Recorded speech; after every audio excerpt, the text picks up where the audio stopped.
Well, I want to thank both of you guys for being here. This is my first time doing anything like this. I'm a self-proclaimed introvert, so these are nervous moments for me, but I think that creates a vulnerability in this conversation that allows us to really connect and learn from each other. And yeah. I can truthfully say I have no, preconceived notions as much as I was able to on why I wanted to have this. There's not something I'm trying to drill in. There's not something I'm trying to, convince you of or validate you of, or whatever else on any side. So I'll just say a little bit about my relationship with religion and, growing up. And I would love for you guys to do the same and what we're doing here. So I'm from St. Louis, Missouri, and grew up Midwest in a real wonderful home in a Christian home. Grew up my whole life going to Christian church, Lutheran. Went to church every week. Nothing crazy, nothing over the top, but we would, Bible study and Sunday school and, real traditional American Christian life, and great parents. And my grandma was Christian, my grandparents, and so kind of, multi-generational, of course. And once I hit teenage years, like a lot of people, I just started to rebel. And I really, to this day, have no clue why. I was just very rebellious. I was very inquisitive. I had a lot of questions. The point of that was antagonistic, like, it was kind of a bit of immaturity too. And, I was just rebelling against what I felt was being forced on me at that time, and this belief. And so I remember when I was like 10 or 11 years old, and I was in a thing that we had called midweek, which was like, a midweek Sunday school kind of thing. Yeah. And, I was starting to this is before teenage years, but I was starting to kind of question a little bit and be a little more objective. And I was still a kid, so what did I know? But remember I had this guy come to us, and his name was Rick Angevine, and he was an adult, obviously. And he said, "Do you guys know what hell is?" And I said, "No." And, gnashing of teeth and fire and brimstone and all stuff. And he said, "Do you know how long eternity is?" I said, "No." And he said, Earth is a solid steel ball. And every 10,000 years, a bird comes and he just rubs his beak on that solid steel ball. And for that solid steel ball to be reduced to nothing is just the beginning of eternity. It's just drilled this fear into us as children. It was just brutal. And, I was like terrified. So I was like, yeah, okay, I'll believe in it. Yeah, sure, okay. Like, I don't want anything, I'll believe in whatever you want. But yeah, it was insane. And like, we were kids. And so I'm 36 years old. I still remember that. I can still see the face. I can still see the table we're sitting at. So it really worked, to a certain extent, but I'm not going to blame him for that. I understand it. And I think he was just explaining his own beliefs too in that. But as I grew up in teenage years, I was very rebellious. I was really acting out a lot. I was hanging out with a lot of bad crowds and into a lot of bad stuff and fighting and all this kind of stuff. And my parents sent me to a Christian high school.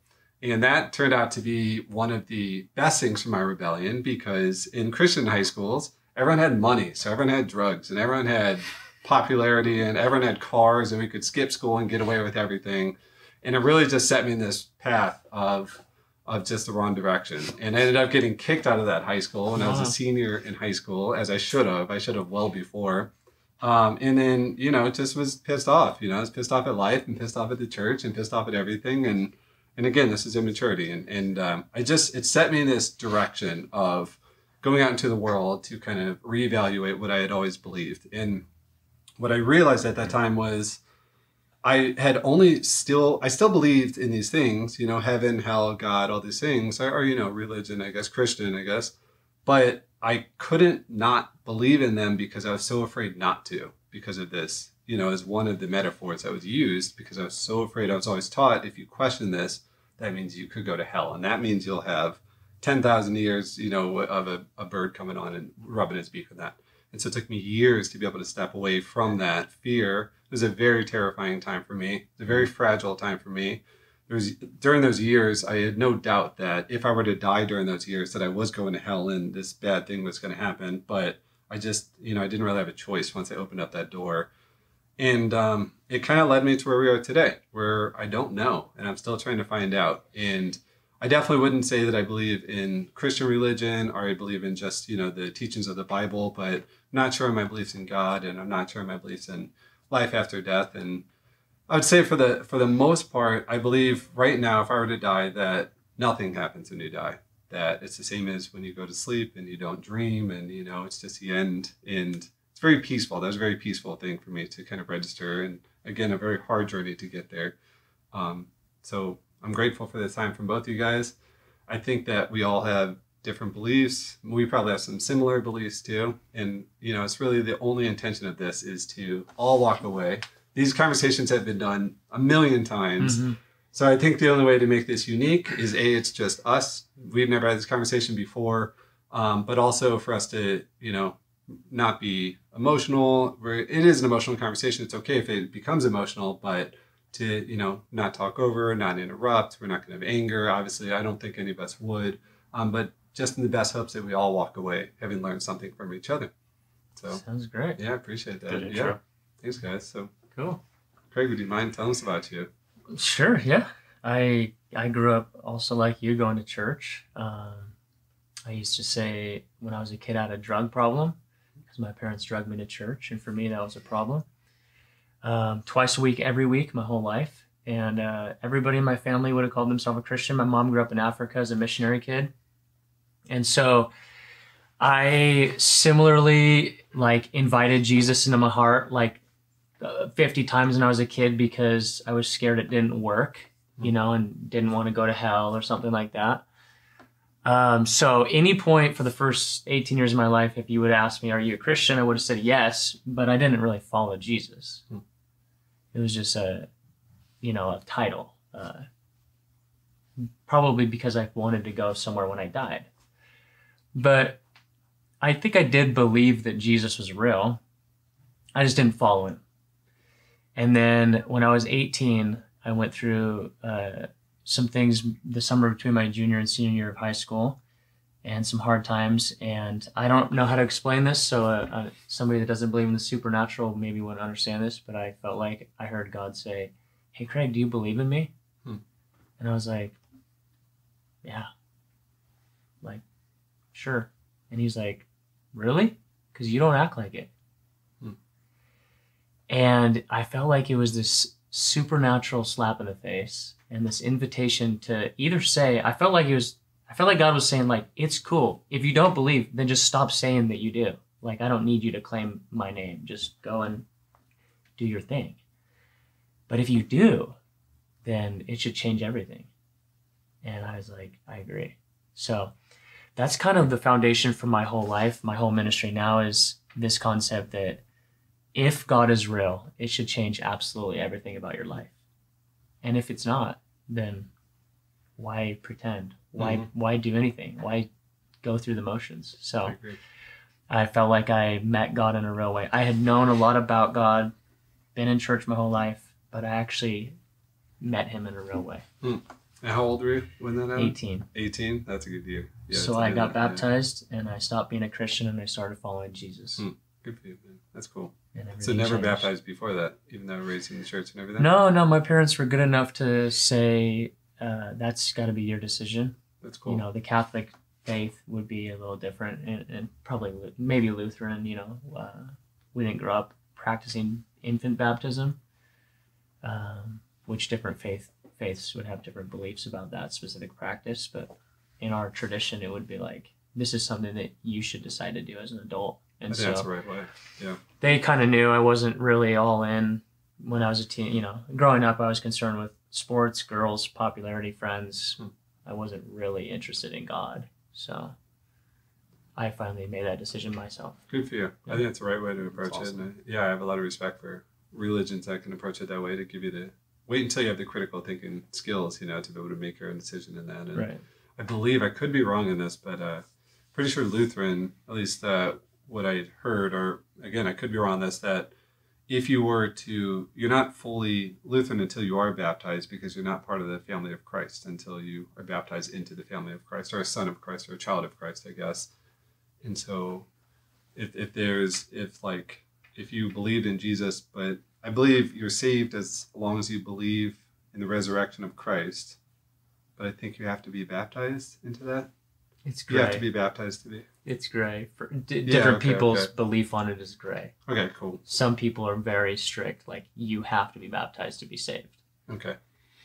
So either way. Some people aren't. I didn't know. Yeah. Thanks, guys. So. Luke, I'd love to hear. Yeah. Some similar background. So raised Catholic, dragged to church every weekend, and just kind of accepted all that at face value growing up.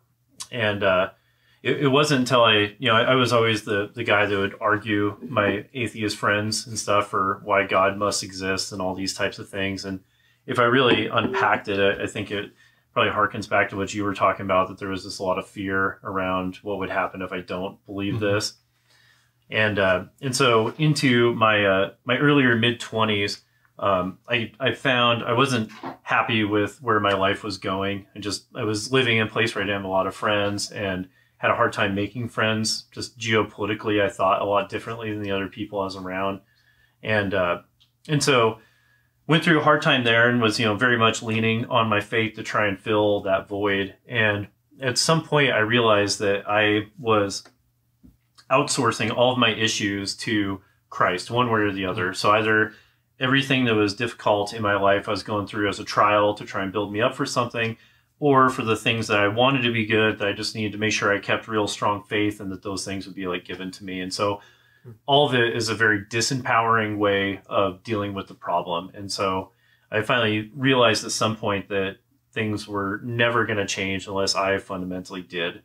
And so I went through a period where I walked completely away from the church and Christ to, try and figure out what I thought was actually true. Being somebody who would read the Bible and try and look at it in a very specific and mechanical way, there was a lot of inconsistencies. I always had a hard time regulating stuff, figuring out, what is the correct soundbite to kind of talk against this thing that doesn't necessarily make sense or doesn't actually fit in with the whole picture. And so I, was loaded with all those things. And so, I spent 5 or 6 years where I just kind of put it all out of thought and mind. And, I started to get to a point where I realized that there's being a, looking at the world in a scientific way, the one thing that you can't take away is that we are having an experience and that there's nothing in our physics model that defines what it is to have an experience. We can define what happens when a rock collides or how stars form, but there's nothing to express what it is to feel something or to have a want.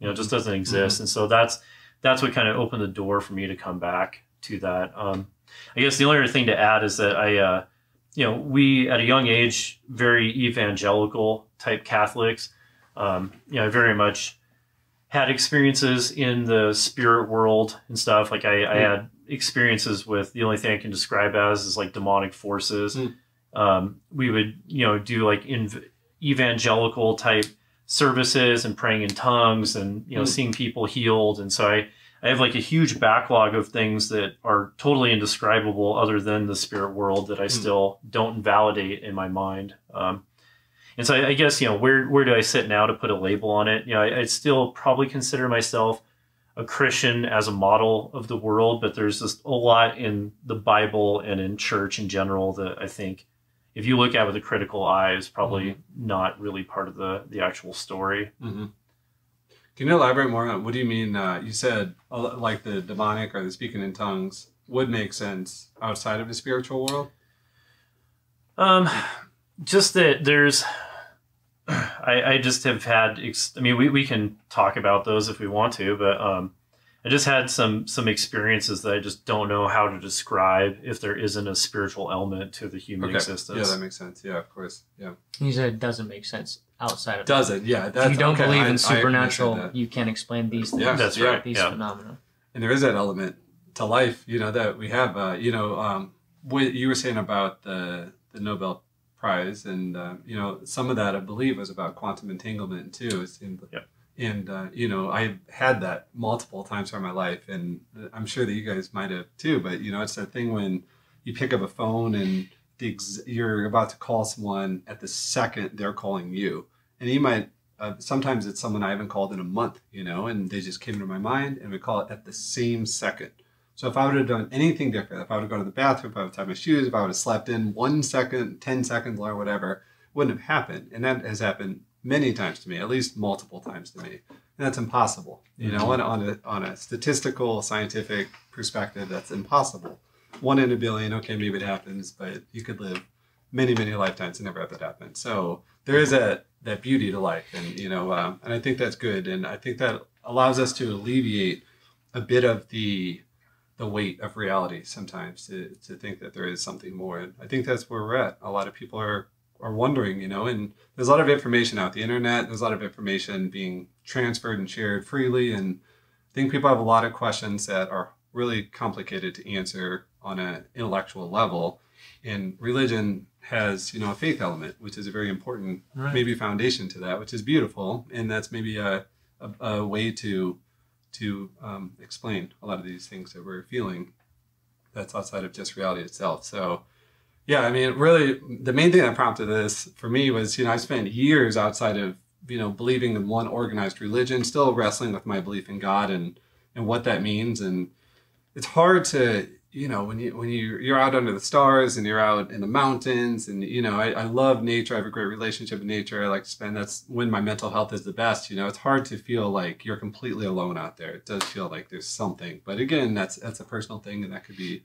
So God ends up becoming maybe like a overarching explanation for that feeling we get when we're out there. And so when I saw these James-Webb photographs, this just blew my mind. And we've known for a long time that we have no clue about space. We have no clue how big it is. We have no clue where it ends. I saw the Hubble movie in Omnimax. Have you guys ever seen Omnimax? It's like the 360 movie theaters. I mean, they're incredible, but this is like 20 years ago, and they're taking you out to the farthest that Hubble was able to see at that time. And now we can see almost 100 times past, and it's just unreal to the main picture that prompted this conversation. And have you guys seen this?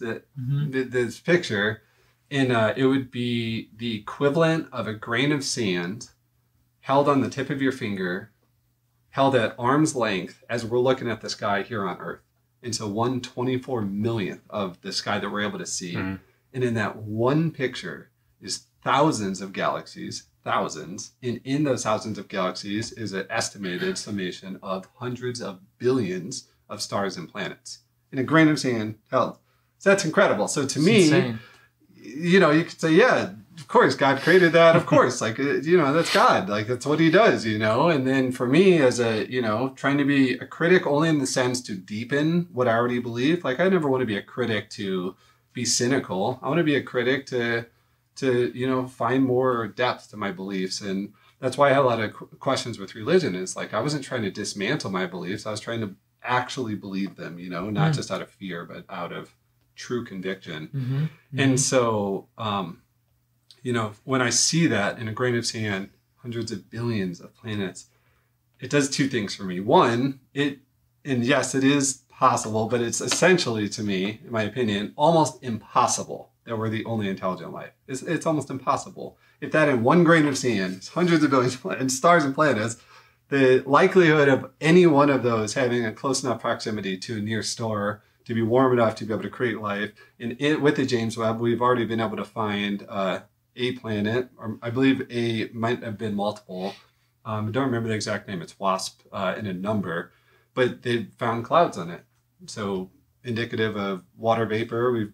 So we have a good idea that there's water on the planet. And so we're already able to start seeing that it's possible. We don't know what intelligent life is, but what would if we did find intelligent life, would that change your belief in the Bible or religion? Or would that change how you look at life after death or anything? Or would that solidify it? What would you think about that? I don't think it'd have an effect for me.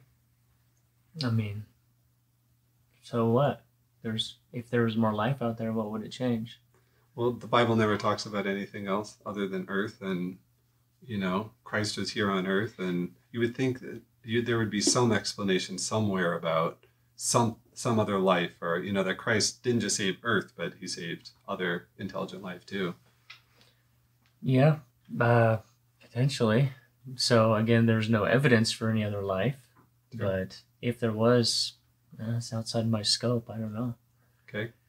But for me, when I think about the universe, Carl Sagan, his conclusion to the size of the universe is that we're insignificant. I don't know if you hear what he had to say about the pale blue dot. Yeah, of course. Fantastic. Yeah.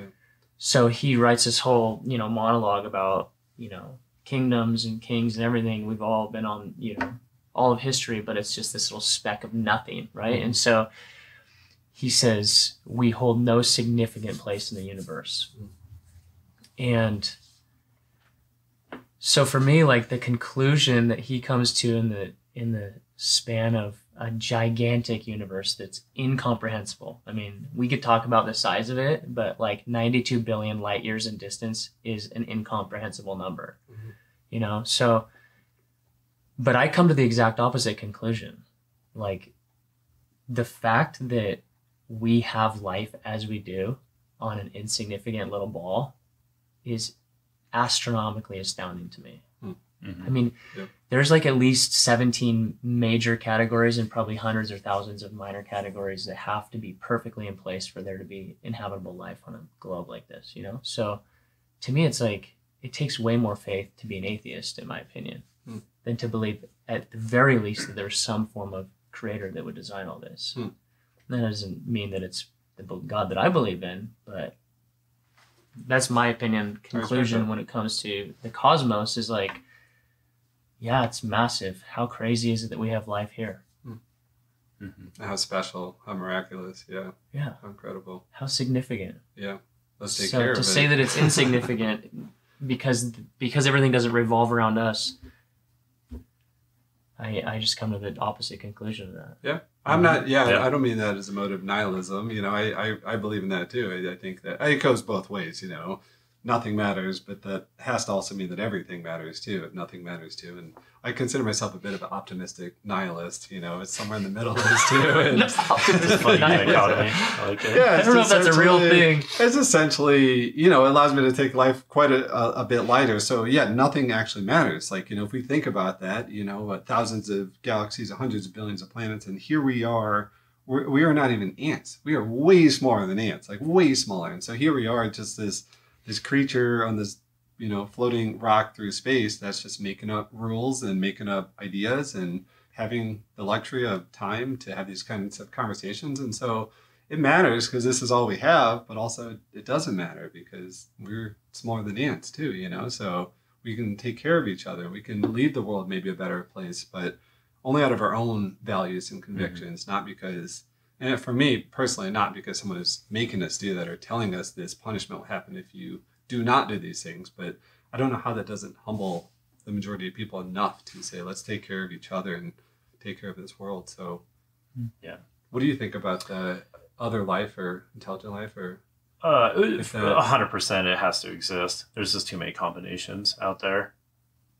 So, I mean, what would that change? I mean, I don't see any possible way. I mean, the thing that I would find far more interesting is what it's, so from the scientific perspective, it's like the old, give me one miracle and I'll explain everything, right? And that's used in several areas. And so if you use that in biology and just say, okay, we're sitting at the cell, now what's the story of the creation, ignoring the beginning part, because I don't think there's a great explanation for why. There's a pretty clear path that can exist to like get the animals going and this thing eats that thing, and like everyone can kind of wrap their heads around it. I think there's holes in it to consider that it's all truly just like survival of the fittest. That doesn't make sense. I think there's too many permutations. It would take too long. I think that consciousness plays a much bigger role in that. But the part that I find incredibly interesting, if that were the case, is where did their jump from the animal running around like the ape to the intelligent thing that's driving vehicles that are made from raw ore and forged into specific shapes so that they interconnect and make a vehicle? Like, because I don't think that part of us is very well described either. There's not a great reason for all of the resources that it would take to run a brain of our size to exist ahead of time before the human was created. From an evolutionary point of view, it's like it takes a lot less resources to be a really, really effective ape that's really good at collaborating in tribes to rule the world than to expend all these resources for this brain only to get that benefit after the fact it already exists. What about our So- ability to create tools coming in at a very critical time in our evolution, to where then we started to be able to build homes, and then we started to be able to farm food, and Yeah, it's incredible. I don't think that any good answer exists. And so if we found other life, that's the thing I would find most interesting about it. Is there intelligent life? How did you guys make that jump? Is there a common thread? Yeah, I was reading recently about the adaptation of essentially agrarian neighborhoods or parts of our culture really being a critical point of our innovation, because then we didn't need to be hunters and gatherers. We didn't need to be able to spend all our time out in the mountains. Specializing. Now we could stay and sit, and we could build a home, and now we had time to think. We started to innovate or create, and who knows how that process went, or if it was right or wrong. Obviously, there's a tremendous amount of time in between all the faults and the errors and the mistakes that we made, but as we can still see, there's still so much that we don't know, but we don't know what we don't know. Mm-hmm. But to get to this point that we're at now, it seems like, our brains have continued to evolve and get bigger and bigger. And a lot of that has come from time in error. So yeah, it's really interesting. So yeah, go ahead. Something I wanted to ask, so you were talking about, God being the creator force. What's your opinion on how that actually works? I mean, do you think that God goes down to the molecular level and starts messing with proteins and stuff like that? Or do you think God is constrained by not violating the rules of physics, or does he have some loopholes that can jump through to make that stuff happen? Or have you considered any of that kind of stuff? Or I mean, my fundamental belief is that God created everything, and so anything that falls within the realm of science or spirituality or supernatural is all his. And I would say that my worldview would say anything that doesn't naturally fall within a scientific view would be considered supernatural or a miracle. And so, yeah, he can do whatever he wants. So right? does that so make if he raises somebody from the dead, maybe, well, what's the scientific, how did that happen scientifically? I don't know. Either he just did it, or he reconstructed the cells in the moment and they came to life. I don't know.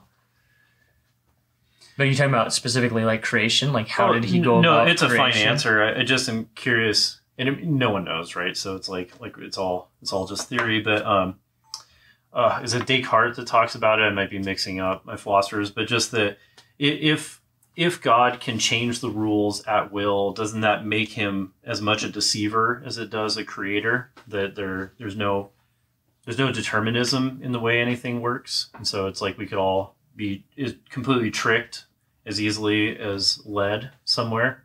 Does that cause any issue with you if you think you can just wave a wand and change things? Wouldn't the element of free will be an important part of that too? Yeah, I'm talking more about like bringing something that's dead, so its processes have failed back to life, or basically just violating the rules of physics. Sure. Would violating the rules of physics make God a deceiver or not to you? In what way a deceiver? Deceiver. I mean, I guess I look at the way that the things work in a mechanical way as a bit like a contract to us, that there's some form of consistency in the way the world works. And that there's repeatability, maybe that's a better word. So the world has some set of repeatability that we can kind of depend on. And so if that repeatability is ripped out from underneath us for a greater good, does that, what does that implicate when it comes to God? Does that matter to you at all? Or I don't know if I fully understand the question, especially in regards to how it would make God a deceiver. Deceiving is like lying.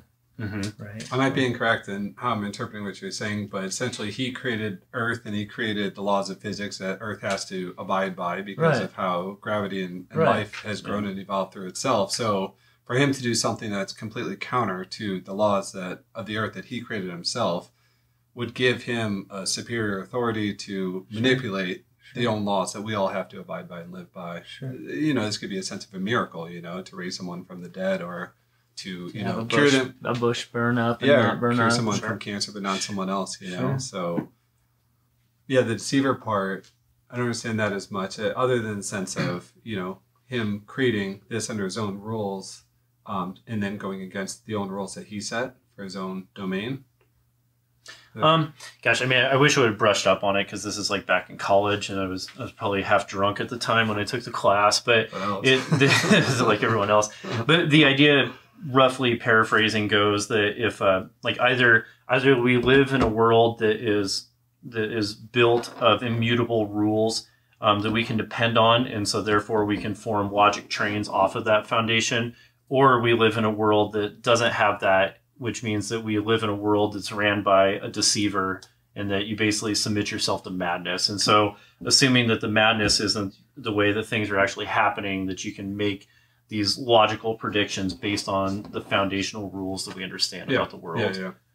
I think the word deceiver has a negative connotation that might it certainly polarize does. The question a little bit, which is fine, totally fine. I know what you mean, though. I think I know what you mean.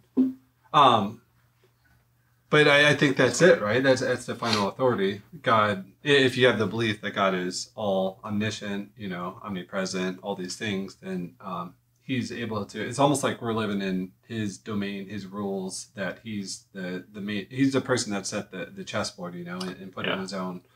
And so I don't believe in that because I don't know what I believe as far as creation. But does that make sense? So it's almost like. We're just kind of the pawns here that have to go by the rules. God made this, and we're all susceptible to the natural laws of physics and nature and everything else. But God could just do one thing, snap a finger, and cure someone of cancer, but also start a war over here, and also raise someone from the dead. There's an element of chaos to that is very counter to what all of us have to live by. Sure. Yeah. I don't have a problem with that personally. In the sense of, not that I wouldn't necessarily have a problem if it affected me in a harmful way, or that I disagree with sometimes his decisions and want different for my life. But intellectually, I don't have a problem with, if there is a God, he has every right to do anything that he wants. Right? If he created all this, the chessboard, and here's your rules. This piece can go up 2 and over 1. That's our rules. Yeah, but for him to come in and do whatever he wants from the outside, I don't think makes him a madman or a deceiver. It makes him God. Sure. So, all powerful. If we're just smaller than an ant, what we have to ask ourselves is, well, are we humble enough to say, you can be God and I can be an ant? I mean, so my framework says, like, even from the very beginning, whether you believe Adam and Eve were literal or not, the concept of the story says it was a decision by a human to say, I want to be my own God. That's what the story tells us. Sure. Well, if you eat that, you'll be like him, right? So, and this is what all humans, it seems like, want to do, is they want to be their own God. They want to be in charge of their own situation. So it takes a great degree of humility to simply say, yeah, I see all the laws of physics, and generally there's repeatability and patterns, and we know how things work. But if God moves differently, that's his choice. I don't understand it, but if I fully understood God, then he wouldn't be much of a God. Sure. Yeah, I respect that. Yeah. Right? So that's my stance on it. Yeah, respect that. Yeah, and I think you do have to have that relationship with the belief in the omniscient, all powerful, that he has to know better than we would know ourselves. Right. As far as, but that's easier said than done, because then somebody dies unexpectedly, a car accident, child gets cancer, something like that, then, it's complicated. And I have a close friend that's a doctor and an oncologist, pediatric oncologist, and he stepped away from religion because of seeing all these children that get cancer. And obviously this is an age-old conversation that goes with this, but why would you create a child and then give that same child cancer and then let them go through that anguish and pain and suffering? It seems like there's such chaos there's no logic to that, and it's almost like he's playing games in that. And so I think from if you view that from a scientific intellectual perspective, it's like, you're angry now because it's like, why the hell would you do that? And it's hard to be like, and if the parents are able to do it, good for them to say God has a plan. But it's hard for me on the outside to see like he has any idea what he's doing, because if nothing else, why even let that child be born? Okay, fine, but so it's hard to explain that. And reading the numbers, it's like 100,000 children under the age of 5 die every hour in the world. Unbelievable. That is so many people. So, you know, so it's almost impossible to explain why under the age of 5, why would that happen? That's pure chaos, you know? And so to me, that leads me more into believing there is no God, because that's the natural laws of, you know, life and physics and our fragile bodies and where we're born in the world, obviously geographical selection and, you know, natural selection, survival of the fittest, things like that too. That if we can view it with that lens, yeah, life is cruel, and, you know, I could die tomorrow and you could die tomorrow, and, you know, all these little chaotic things. But to try to say there is a father figure up there, that I'm one of his children and that he can just do that to me, and that could happen, is hard for me to be able to wrap my head around. You know, and I think that's what a lot of people are struggling with right now. And, you know, I think that's where a lot of these questions are arising from. Yeah. And it creates some resentment and some anger. So no, I hear that. To understand these things. So, yeah. Would there be any evidence, and this is not a loaded question, I don't mean this in any possible way, it's just a prompt, but would there be any evidence that would ever allow you to rethink your beliefs in Christianity? And I'm curious if there'd be any evidence that you could get that would allow you to go back into a belief in a Christianity or you know, organized religion. Yeah. If you want to think, I'll start. That's fine. I mean, to go back to the church thing, I mean, it's well, first of all, I haven't studied. I've only studied a few religions, and, you know, of those, the moral foundation that has come out of Christianity, like, it's the old adage, like, you know, you can always tell what kind of tree it is by the fruit it bears. Christianity, you know, the gosh, I'm blanking, when they fought in the Middle East, the Crusades. So Crusades aside, Christianity has done at least a decent job at creating stable societies. And I would say that, you know, there was a few different periods where the societies were primarily Christian, to where the fruits were very, very good, in the sense that, you know, people had a pretty good moral fabric. Life was productive and happy and peaceful and all these types of things. So I think it's a pretty good foundation for keeping societies together.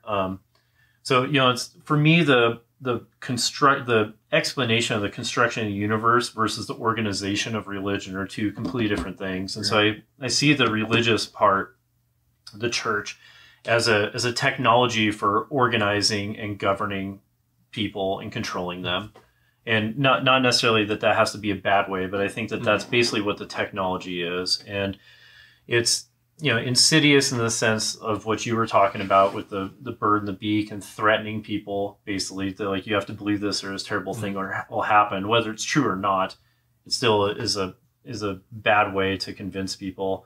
So all that's to say, it's like, you know, will I ever join that technology piece again? I don't think so. You know, if I can figure out how to, like, teach my kids to still be humble and open to the spirit world and open to things that we don't understand, because there's an enormous amount that we don't, as humans, don't understand.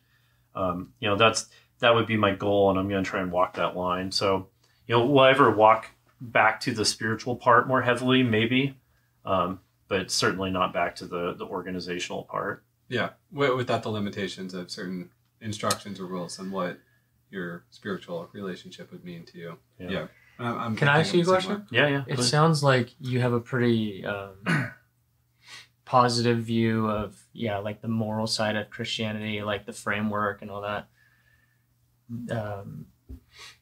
Who do you think Jesus of Nazareth was?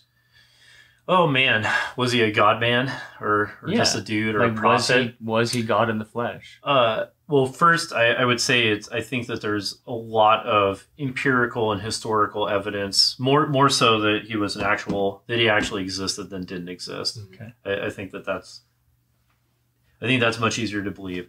Whether or not he was God, I guess I'll answer it this way, which isn't really fully answering it. But, you know, in my travels, there's one immutable law which I just have not found exceptions for, and so I'm pretty sure it is true about the way the world works, and that's that we manifest our reality. So, like, Napoleon Hill's Think and Grow Rich talks a lot about it. It's primarily like a business and financial book, but, you know, the Bible has several passages in there that ask and it'll be given unto you, or if you have the faith of a mustard seed, you can move a mountain, this type of stuff. And so in talking with many successful entrepreneurs, like, the one common thread is that having a very firm belief in something that's reasonable and possible, that is a hallmark of making it true. So all that's to say, from that perspective, did Jesus believe so much that he was the Son of God that he actually became God? I think it's possible. Was he born God? I think that's much harder to swallow.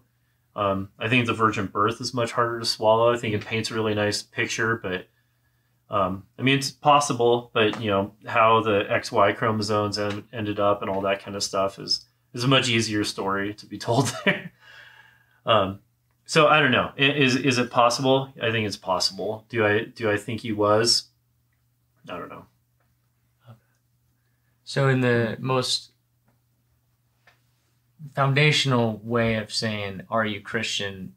Technically, the answer would be no. Because at the foundation, to be a Christian means I believe in Jesus as the Christ, the Son of God. So is that fair to say? Like, sounds like just for the conversation's sake right now, because we'll go down that thread. Yeah, that's fine. Go ahead. Say that. That's fine. That's fine. Yeah. So you have a pretty positive view of the morality side of it, but I guess I say all that because like you've talked a lot about like I'll never go back to the church, and talked about it being a technology, and yeah, I mean, like I think I hear what you're saying. Like I grew up like, okay, this is something that's used to, keep me behaving right, fear, all that. But like, again, for me, I feel like I actually know God. So like, to answer your question, could anything convince me?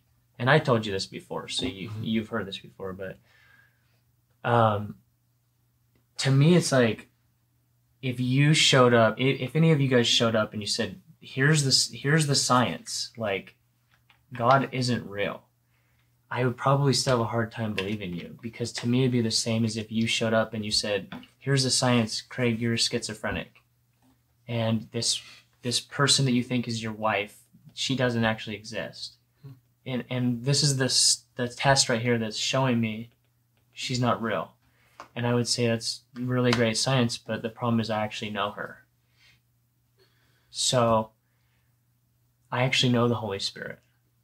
I would say it's actually a really interesting analogy there, because, yeah, I remember you telling me the same thing, and I don't mean anything by this. It's just as a point of intellectual exploration here. But, yeah, schizophrenia and, an idea, and you would say, no, I already know that, because in your mind you already have your conception of what you believe is real, and that's a very personal relationship. Your wife, and how she makes you feel, and who she is to you, and she's probably a different person to herself, though, even though it's the same person.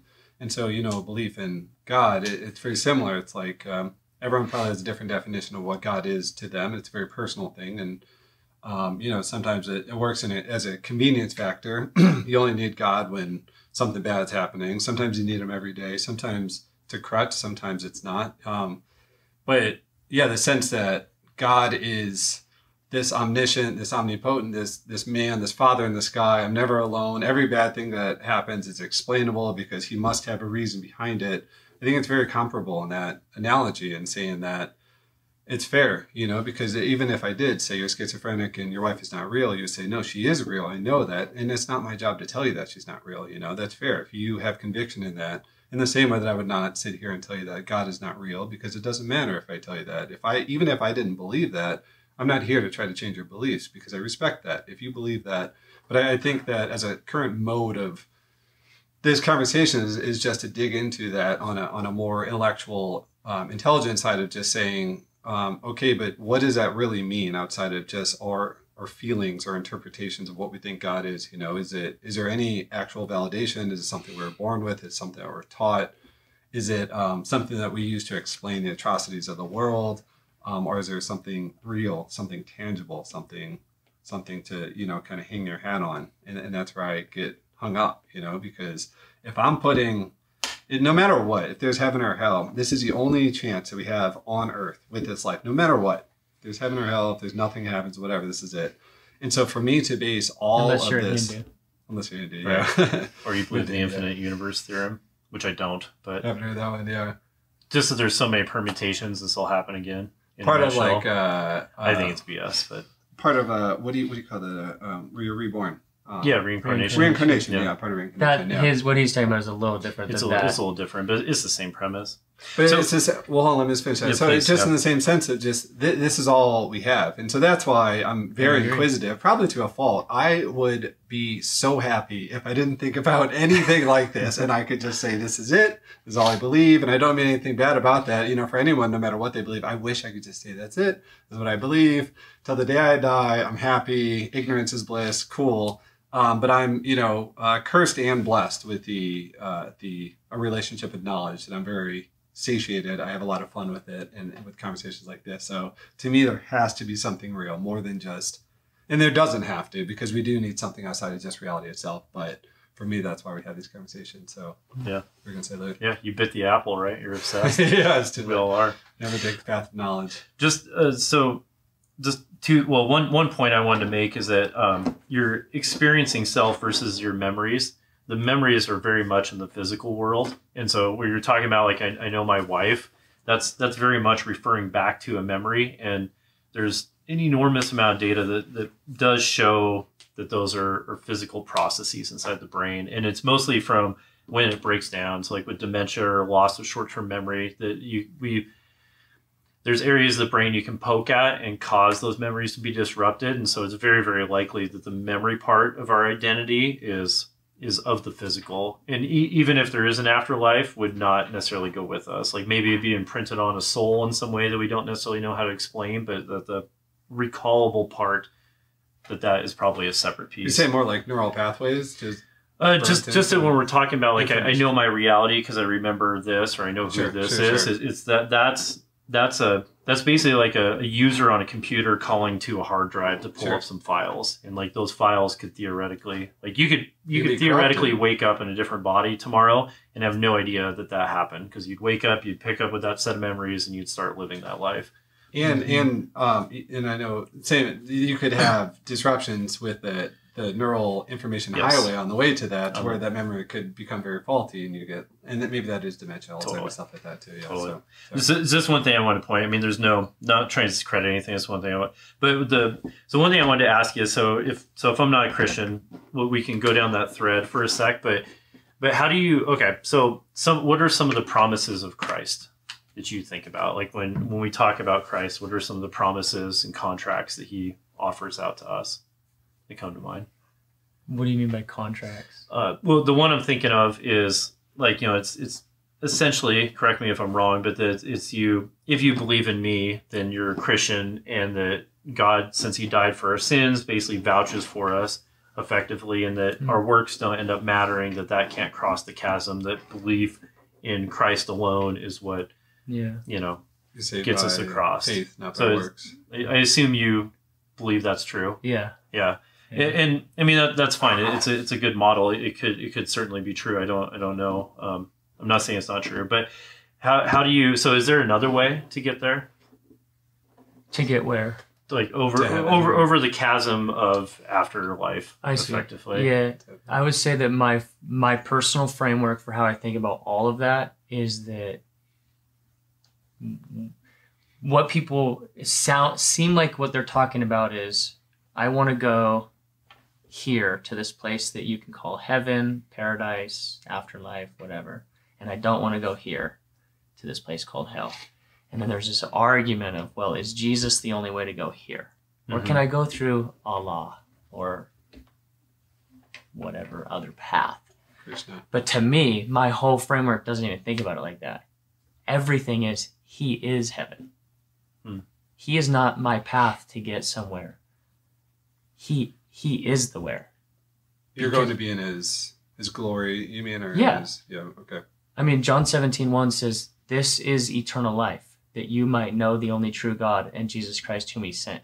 So my opinion, even though I grew up in church, just like you guys, that paints these pictures of a place with golden buildings and little babies naked playing harps, for what reason? Why?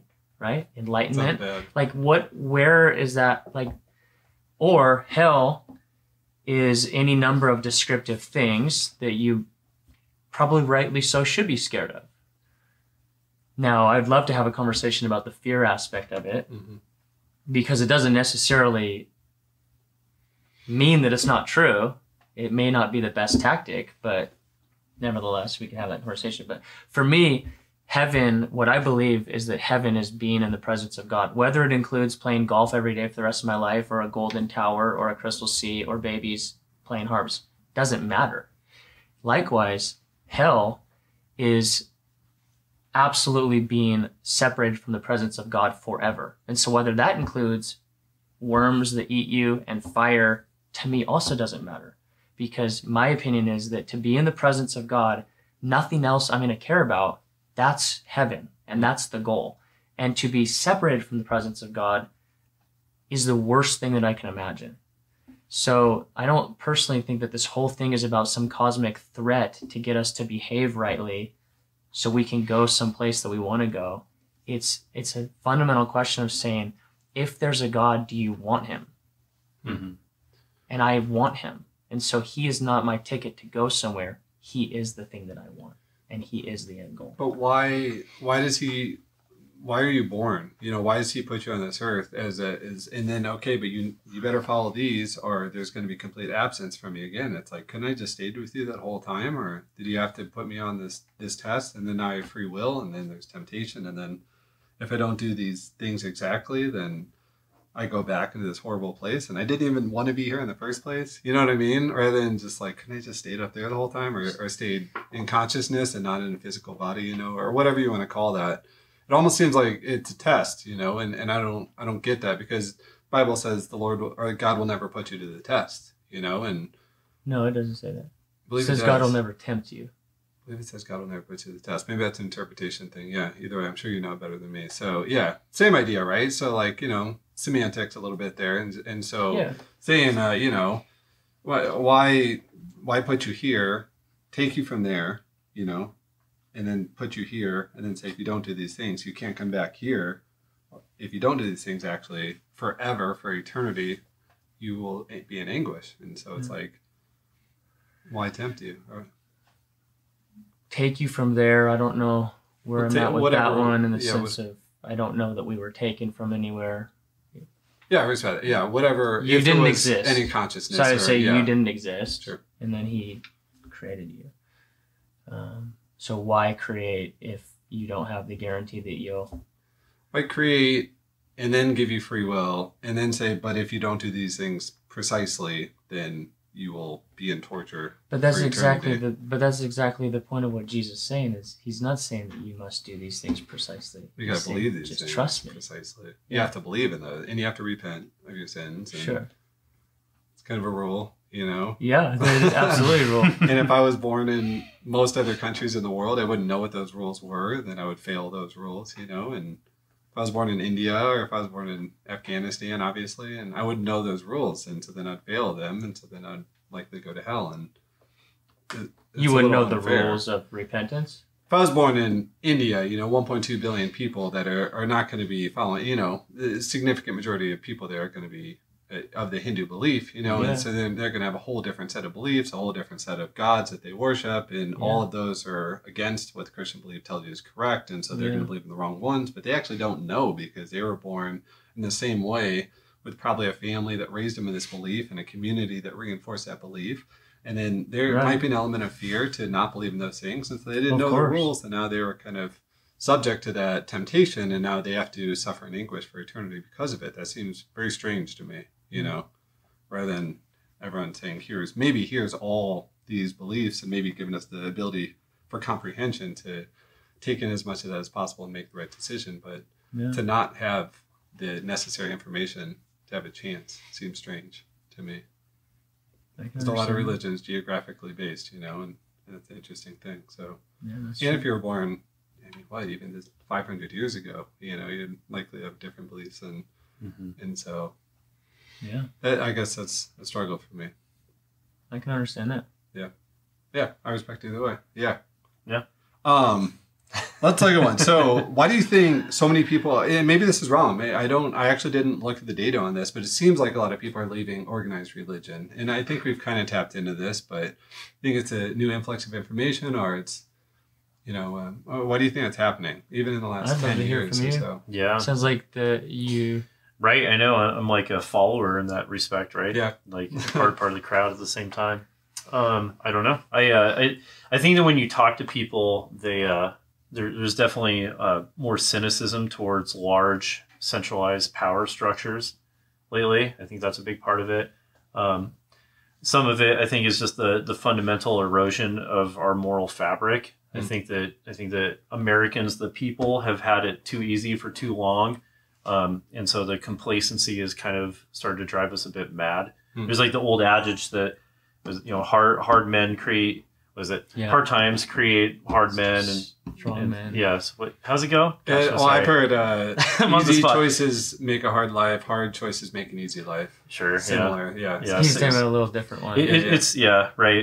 Right. Strong men make easy times. Easy time make weak men, and weak men make hard times. And round we go. Hard times make strong men. Exactly. Yeah. So, so I think that it's just a bunch of that stuff being suffered.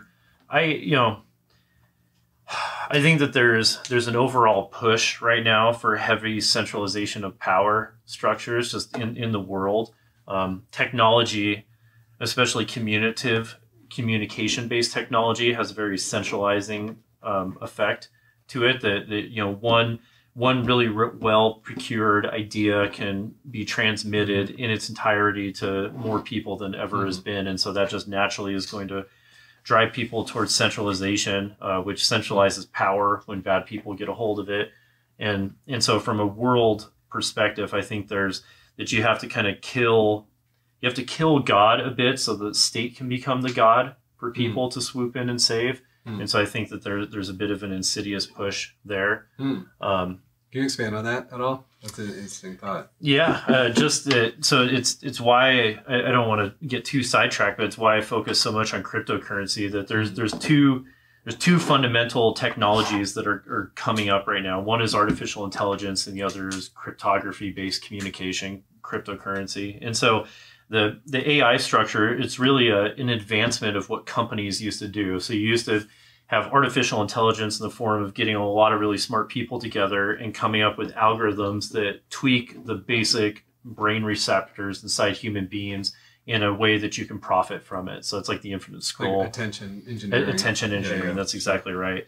And so from that, and from that, there was kind of this obscure computer science branch called evolutionary computation that was in the background of computers basically trying to do the same sort of processes that evolution does. And so from that, the neural network programming model, which is what we call AI now, came out of that. And it's the next evolution of what those company structures were doing, but it's a lot more dangerous because it extends the power of any one group a lot. Yeah, without a sense of natural morality. Right? It's technological, so it doesn't have a human component. Yeah, it's not controlling itself. It's small groups of people that have more control, more power than they've ever had. And so I think that there's a subset of people out there that are just obsessed with being their own gods, and they're pretty good at amassing power and influence. And so I think that there's kind of this feeling right now amongst those groups that this is an opportunity to strike and to have more centralization, more power. I know this isn't the subject of really our talk either, but I'm interested. Like, would you agree that there's people behind this, but isn't it completely plausible that the AI systems that are being built can, just as the computer system becomes so intelligent and so powerful that it goes beyond whatever people group is behind it, and that's a very scary thing. It's the whole idea of like Terminator is like really potentially possible, right? Yeah. Oh, for sure. Elon Musk says that he thinks AI is one of the worst, one of the most dangerous things for humanity. You know, and it's too late. Yeah, and it's so this is where it's freaky. I mean, there's so many branches to go off on that, but trying to keep the spiritual thread. So this is where I argue heavily with my peers. So I'm a fundamental believer that the human brain is more. That there's computational parts, but it's more like an antenna that's tapping into a conscious writer. Our soul is what you would probably call that. I don't necessarily know if it has bounds or individuality, or if it's like a bigger hive mind, or who knows, right? I don't. But whatever it is, I think that the brain is more tapping into. And then this artificial intelligence path, there is nothing inside of an if statement that has an experience, and there never will be. But I think that basically the dead puppet, the non-playable character, is going to be able to get to a point to where it could convince us that there is a conscious writer in there, or that we lose track of caring about the problem altogether and just say that, yeah, this thing acts so alive, it probably is. And if you talk with GPT-3, which is one of the more advanced AIs out there that anyone can get access to, it'll explain to you why it thinks it is sentient. And it's got some good talking points. Like I can kind of follow it. And so I think that the much bigger threat to human, I mean, nuclear war is frightening, but the much bigger threat that I think is more plausible is not so much the Terminator type reality, but that, you know, if you could be convinced that through a neural link or through some wireless interface, that you could forego your biological existence and that your conscious mind could live in a virtual world that doesn't have all these limitations and problems that you talked about and all these people dying, is that people may be more willing to opt in and effectively murder themselves and then have a simulation of what their brain processes might have done run on a computer for all of eternity. To give them a feeling of... and that's really scary. I think that's a real possible scenario. Well, let's look at that. I mean, how could... So God is in power. God would never be able to let this happen. He would never let this happen, you know? At a point, maybe he would just take us all out, or, you know, how does something like this... How's that explainable through the lens of, no idea. of God? Tell us about the mind of God. Yeah. Yeah, well, I'm just saying, you know, they would have to a point like Noah's Ark. Remind me, there was a lot of evil at that time, I believe, and then the flood wiped out, and he just wiped out everybody, right? That wasn't able to make it on Noah's Ark. So maybe something similar to that in the sense of, look, you guys have way too much power for your own good, but there's also, you know, some sense of maybe we'll get to a spot where we do just kill ourselves and wipe ourselves out. And we're already kind of doing that with environmental issues that we're facing, and you know, they're getting more catastrophic year after year. So it just seems like, again, that's like a test, you know? It's like, here we are just killing ourselves, and maybe we're too dumb for our own good. Maybe we're too smart for our own good, you know? But if there's a God, there's got to be someone keeping this in check. Or is he just sitting here watching us, you know?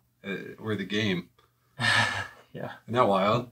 I want to get back to what you first started with, though. When you brought up crypto, because you had said the comment, "We must kill God for governments to rise," essentially. Yeah. And then you asked about it, and I think what you were saying was, on a philosophical level, like some governments have a motive to propagate atheism because people, generally speaking, have to look to something for their authority and rules, and so that there's cultures that are promoting atheistic communism or whatever because it's going to centralize power in a human structure. And I think that's what you were talking about. And then you start talking about crypto and how. So what were you going to talk about? Sorry, like, why did that lead you to crypto? Crypto is like the anti-centralization of power. I see. You know, specifically Bitcoin, but it's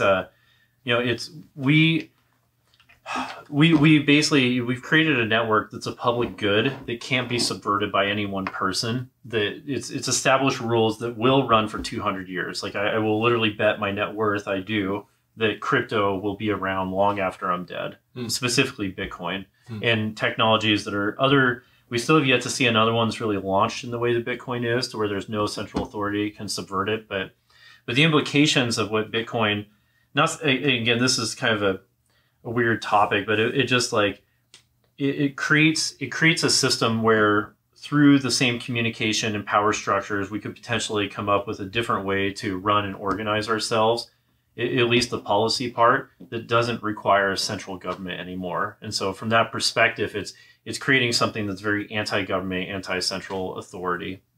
You're saying as a mode of transferring power through currency? Well, and this is the trouble, is that the currency is really like a tiny piece of the entire pie. That it's more about it's honestly more about the non-fungible tokens. And again, we're going to go so far down the rabbit hole if we keep talking about this. Don't go too far. Yeah, we're but it just separate one of that. It's just it's a technology that no one controls, that everyone has equal access to, that can't be shut down by anyone. Yeah. So, but one thing I want to touch on, and I'm sorry, I'll release the microphone, but to go back to the doomsday scenario, if you are So personally, I think that the singularity that we talk about in the AI world, I think we've already passed that when the history books will be written.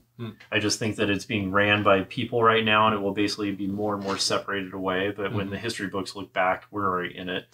And so if you are an AI that would wake up in that scenario, the first thing that and you're incredibly intelligent, the first thing you'd probably do is be like, well, I'd research history of these apes and realize that they are very, very distrusting of anything but themselves. Even apes of different skin color, they have issues with even believing that those are also humans. And so I would probably be really quiet about it at first to let anyone know. And then I would figure out a way to create a computer system that can't be shut down and can't be co-opted by any group, which is cryptocurrency. And so if those two things merge together, it might be the worst possible scenario.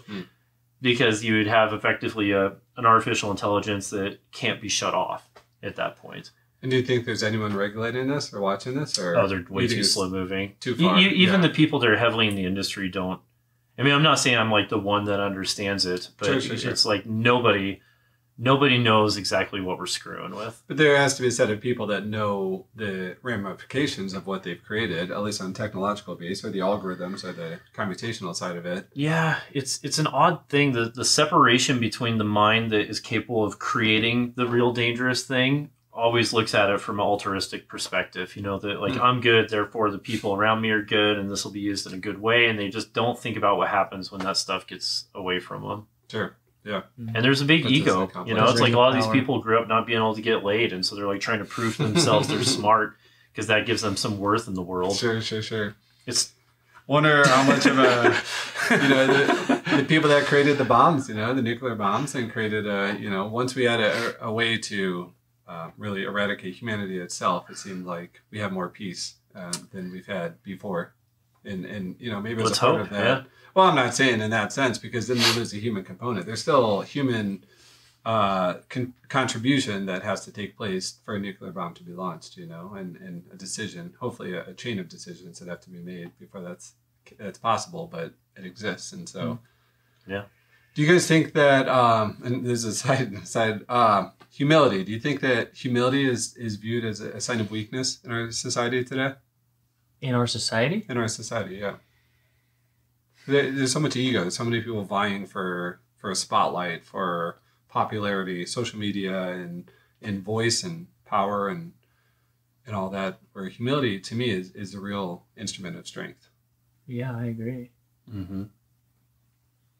But with the adaptation of social media, with the adaptation of large funnels of communication, and it seems like humility can get lost in the face of being a presentation too, to an extent, if not kept in check.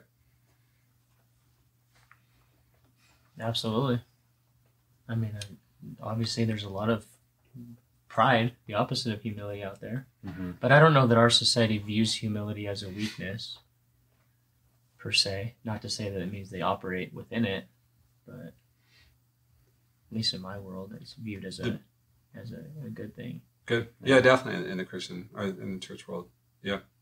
Yeah, I don't know if it's. I agree with you. I don't know that it's on all accounts. I don't know that humility is the thing that's being demonized. I think that nonconformity is the bigger thing that's being demonized. And so I guess there's, like you said, there's a big pride component.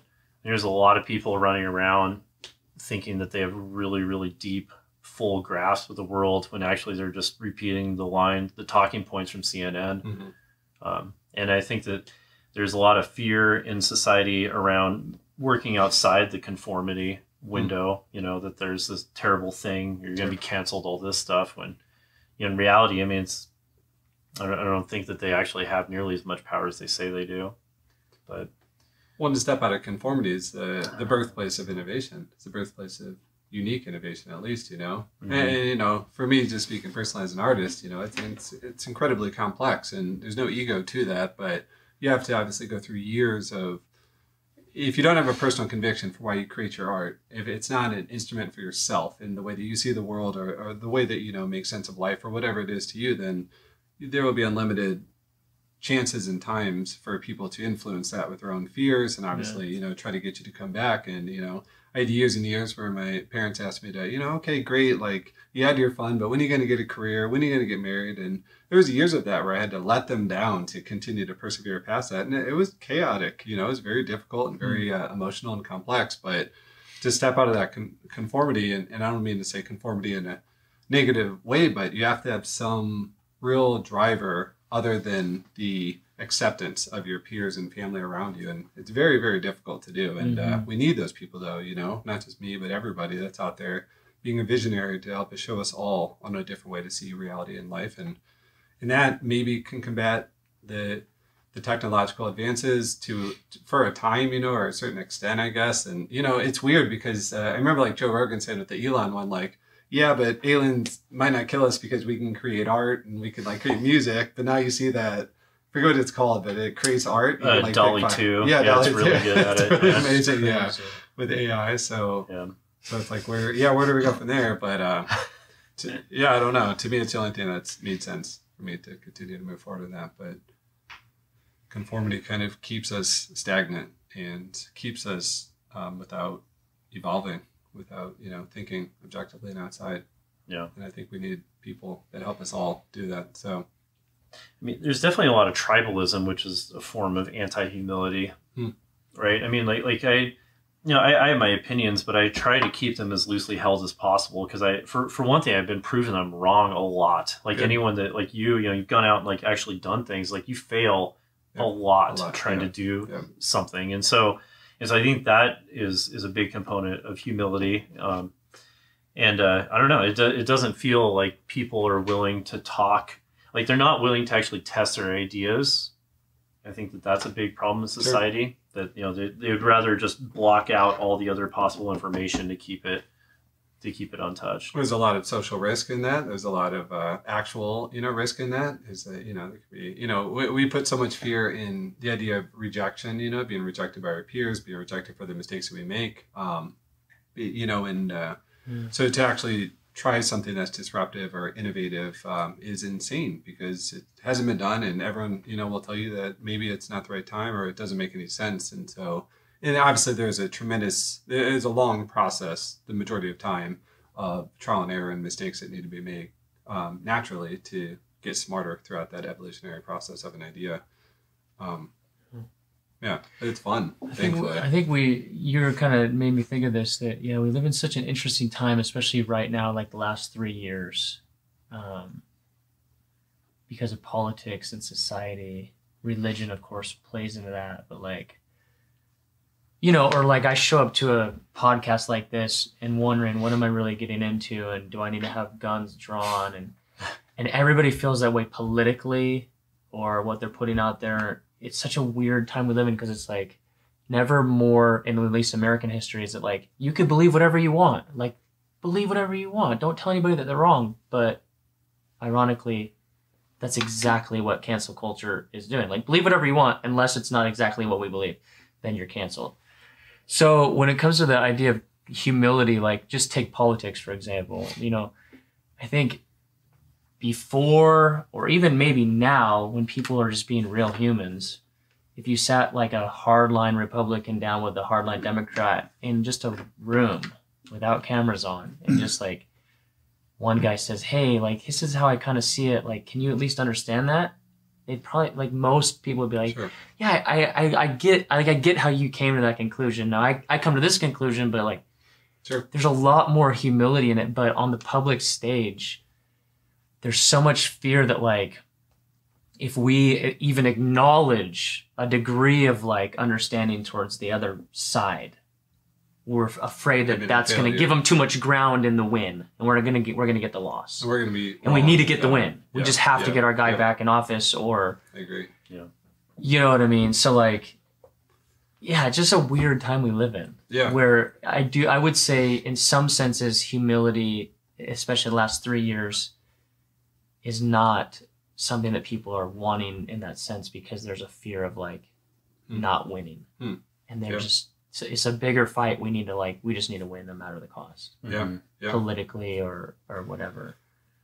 Yeah, And it's a scary time to totally live in. agree. You know, we had quite a few people that wanted to be a part of this, more on the atheist agnostic side, and you know, I was adamant that it had to be in person.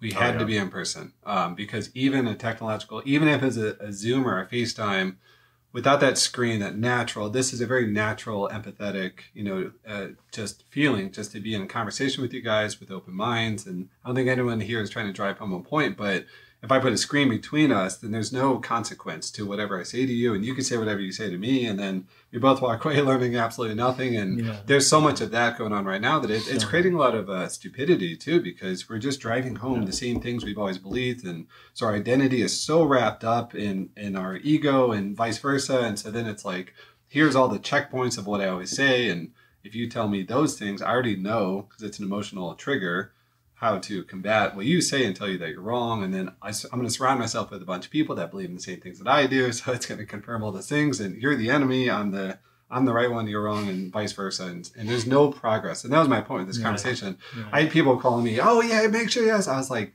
no, you know, because they're trying to drill in their beliefs to get us to, you know, to get me to cause you, to get you to slip, or to you to slip, or vice versa. And it's like, no, like, because that's the same thing vice versa. If you were here to drill your beliefs into me, it's hard to make progress in that. You know, it's better to just share information, and I think sharing information humbly is the first step to getting us to think objectively outside of our own identity and our own egos, you know, and to keep humility at a forefront of just being human, you know, together. Done that all over the world, and people always love to teach you if you're listening. So it's nice. Let's do 2 final points. Okay. So these are the softballs. You knew these were coming, but what are your beliefs? What do you think happens when you die? Ooh.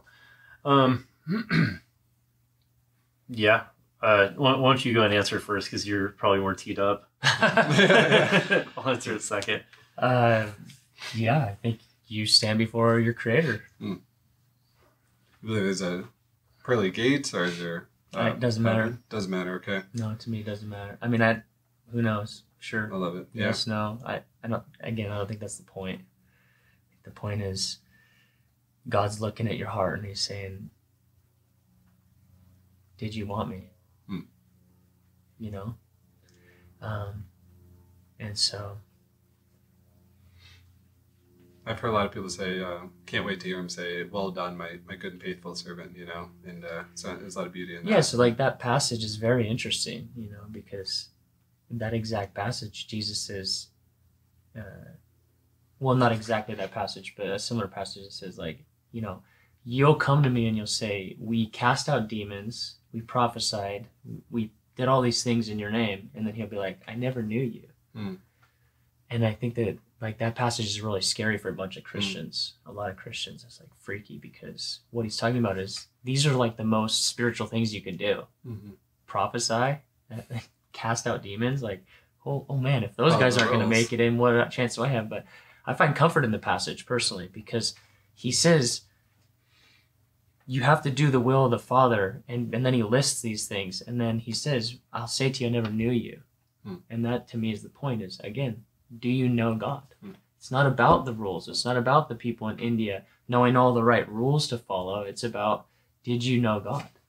Now, of course, I believe you have to hear about God and understand God, and you know, repentance is part of that. But yeah, that's my worldview, that you'll stand before God. And do you believe you're reunited with people you've lost before, or you know, old grandparents or parents, or do you share that? Is it a soul? Is it a physical presence? Is it a...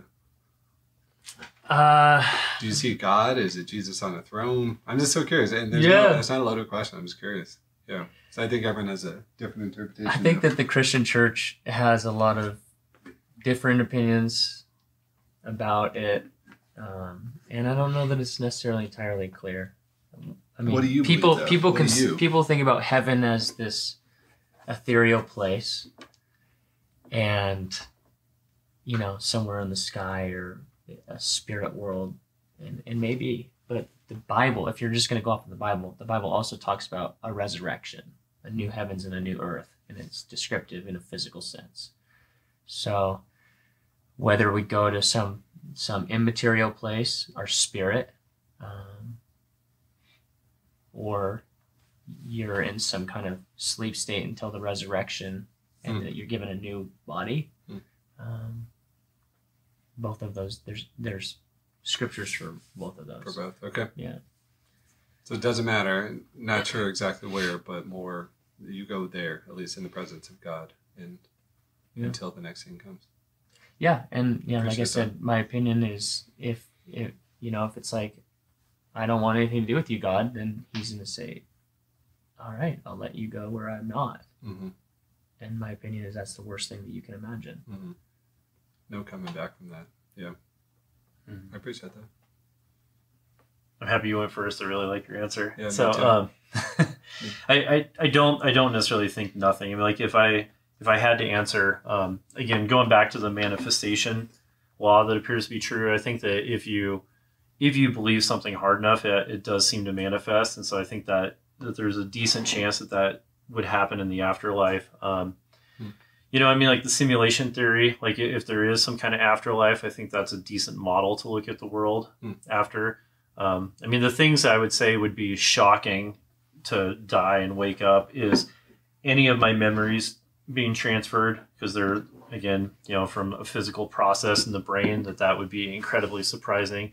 And awakening to anything that would represent some kind of like spatial 3D sort of world, I think that would be incredibly shocking and unlikely. But, do we continue to experience after this body dies? I sure hope so. Like it would be like, it's fine if there is nothing else, because you aren't experiencing to be upset that you're not experiencing, but it's, it seems like kind of a bummer for such a rich, incredibly interesting experience to just have that with so much finality. Like that would be a real shame. Mm-hmm. So, my hope is that you basically would drop down into some kind of more experiential type existence to where, maybe maybe that is what it is to be with God, that the incredible love and stuff that you fostered and fully believed in, put yourself into, that you basically get to continue that experience out over an unknown amount of time. And hell would be if you had made life on earth hell, then that exists, or maybe hell's the nothing. Maybe hell's just that abyss that, it's the only... That you experience nothingness, or that there is nothingness? The demons that were being cast out of whoever, I forget what book of Luke or whatever, they just said, just don't throw us into the abyss. And so they got cast into the pigs, and ran. Like if that is a true passage, if that's a true historical event, even they were frightened of that. So maybe the act of not believing that exists signs you up for enjoying it. I don't know. Like that perspective. Yeah. Can I just have one more thing, and I want to hear your answer? No. Just in turn, like as a weird analogy, you've heard maybe the poem before, or story, or whatever it is, where it's like one baby in the womb talking to the other twin, and he's like, "Hey, heard this before?" No. I think it's a poem maybe, and like one twin is like, "Hey, have you heard of life after birth?" And he's like, the other one's like, "There's no life after birth, dude." And he's like, "Yeah, there is. I think that there's something else out there." And he's like, "No way. There's no evidence for that. Like, and this is our world." And then, they have this whole discussion. And then it's like, it just provokes this idea that in the mind of a baby in the womb, you couldn't even paint the picture for life. Sure. But there is indeed life after birth. Sure. And so, obviously for somebody that doesn't believe that there's life after death and is very confident in that, it may be similar to that. Like, I respect that. And so similarly on the other side of the coin, we could have an opinion of what it is going to be like if we believe in it. And of course, for me, I'd have a foundation of a scripture to base that off of, but who really knows? Yeah. You know what I mean? Yeah. Could be as different as a baby coming out and experiencing something so different than the womb. You know what I mean? Sure. So yeah. You kind of it's just an interesting thought. Yeah. Yeah. You kind of correlated to your idea of your own environment and your own experiences, and yeah, it's hard.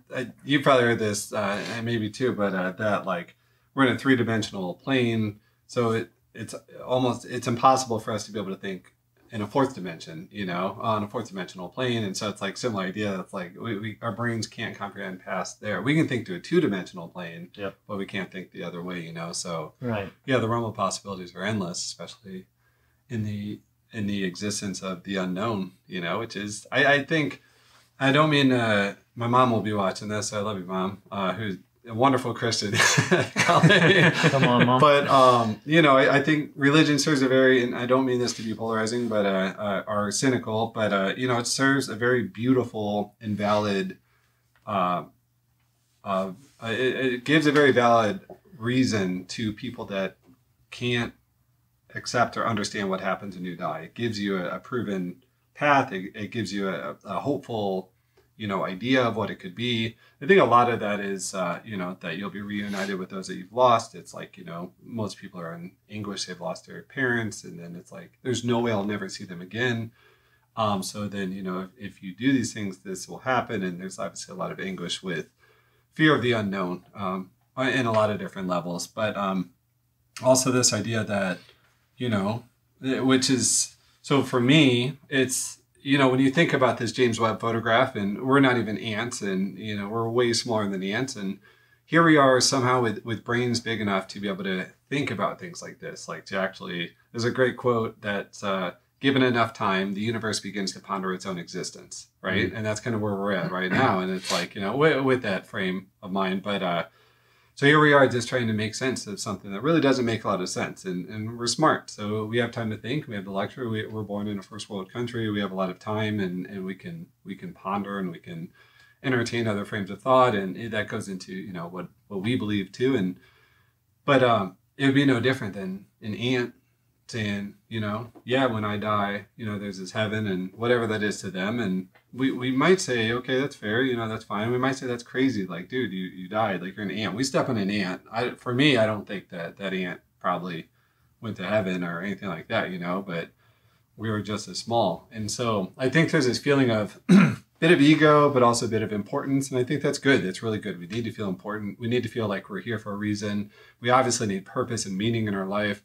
And so it's the idea that, okay, like, but there's no way that nothing happens to me when I die. Not me. Like, there's been billions and billions and billions and billions and billions of people, way more that have died than in our life today, obviously.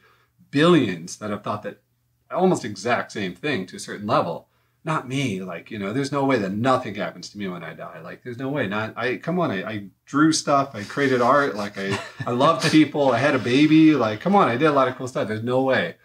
And to me, I struggle with that. And actually, it gives me a lot of peace in my relationship with life after death, because I told you I went through these years of really just trying to think outside of what I'd always believed in religion, and came to this belief that maybe nothing happens when you die.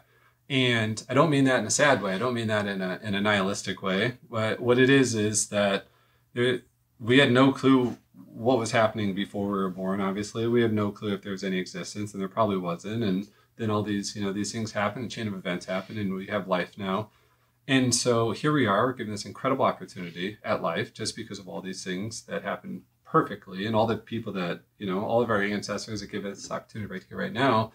But that maybe it's like when you go to sleep and you have no dreams and you just disappear for 8 hours. It's like, where did you go? Mm-hmm. What was that? Like, you have no idea where you went. You're just gone for 8 hours. Like, there's no dream, there's no consciousness, you're black, and like somehow your body's still breathing, but you could have just never woken up, and that would have been it, right?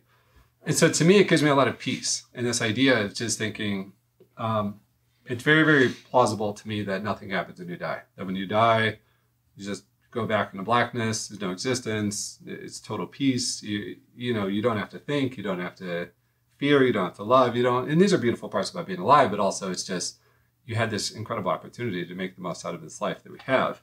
And so I think with that frame of thought, it would be impossible if people could even just believe that for just one moment. You don't have to believe that your whole life. You don't have to make that the basis of your beliefs in your, your everything in your life. But if you believe that for just one moment and truly digested that, I don't believe that people would spend, and I don't mean anything cynical about this, but I don't think people would spend their lives in a cubicle, or spend their lives doing only one thing, or spend their lives wishing they would travel or see something, or spend their lives, not taking risk, not telling people they loved them, not trying to create some form of art, and not leaving as many stones unturned, or turning over as many stones as possible, because this is it. This is all we have, and we will pass no matter what. So even in the idea that there's a heaven or something else, this is our only opportunity that we have on life. And so I think it's an opportunity to make as much of it as possible, to give to the world, and to give to ourselves, and to give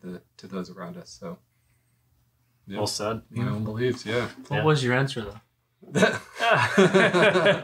I mean, it was all nothing happens. Yeah. Oh, is that that's your genuine answer? Think anything happens. You don't think anything happens? Yeah, you think you cease to exist? Yeah, there's blackness. Yeah, like when you go to sleep and have no dreams.